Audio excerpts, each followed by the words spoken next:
What's going, guys? Filip here, and I am going to show you how to mount and unmount an image or file using Daemon Tools.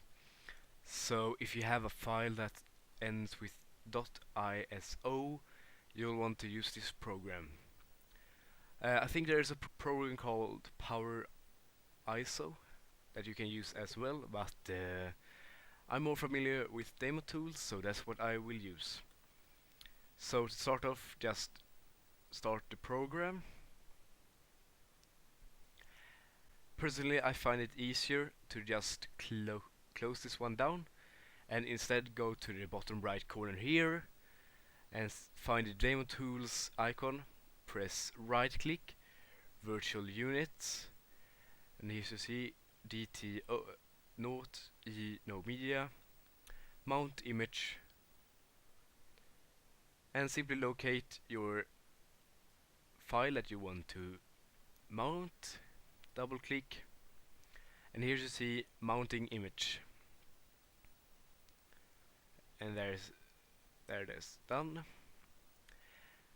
And now to demount it, simply right click, virtual units, go to the same virtual unit you used to mount your image, and demount image. I'm also going to show you how to add a virtual unit. It's pretty easy. Right click virtual units and add virtual DT unit.